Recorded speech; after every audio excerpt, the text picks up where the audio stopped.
প্রায় দীর্ঘ 17 বছর পর আজ আমরা নির্বিঘ্নে ঈদ আনন্দ উৎসব করতে পারছি। এর জন্য আমি মহান আল্লাহ তাআলার দরবারে শুকরিয়া জ্ঞাপন করছি। তার সাথে আমি ধন্যবাদ জানাচ্ছি আমাদের প্রধানমন্ত্রীকে, যিনি আমাদের এই নির্বিঘ্ন আয়োজনের জন্য আমাদেরকে উৎসাহিত করেছেন। আমাদের স্থানীয় এমপি হামিদুর রহমান হামিদ ভাই, আরও আছেন আমাদের প্রশাসক আব্দুল সালাম ভাই, আমাদের এই মেলার ব্যাপারে অনেক অনেক উৎসাহ দিয়েছেন এবং এলাকায় প্রত্যেকটা মানুষকে সাথে নিয়ে যারা আমরা ঈদ আনন্দ উদযাপন করতে পারি, তার জন্য আমাদের এই ক্ষুদ্র মেলার আয়োজন।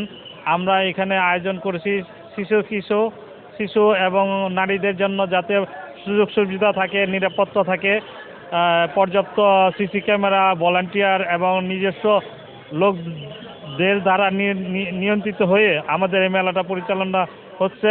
ইনশাআল্লাহ এটা একটা শৃঙ্খল মেলা এবং সবাই নিজে স্বতঃস্ফূর্তভাবে এই ঈদ আনন্দ উদযাপন করতে পারছে। তার জন্য আমি এলাকাবাসী এবং সকলের পক্ষ থেকে আমি আমাদের এমপি মহোদয় এবং প্রশাসককে ধন্যবাদ জানাই। আমরা এই মেলায় আয়োজন করেছি, নৌকার আছে, নাগরদোলা আছে, ঘোড়ার রাইড আছে, তারপরে জাম্পিং আছে এবং ট্রেন এবং বিশেষ আকর্ষণ জাদু।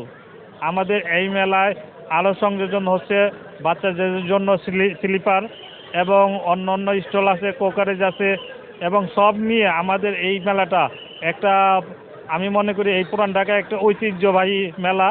এবং এখানে আমাদের এই মেলাটার মাধ্যমে আমরা যে পুরান ঢাকা আমরা ঈদ আনন্দ যে উদযাপন করতাম, তার প্রধান অংশ ছিল একটা মেলা।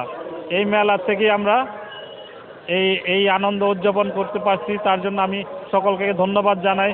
আমাদের বাইরে আছে, সবাই মিলে আমরা এই মেলাটা আয়োজন করতে পেরেছি, তার জন্য আমি সকলকে ধন্যবাদ জানাই।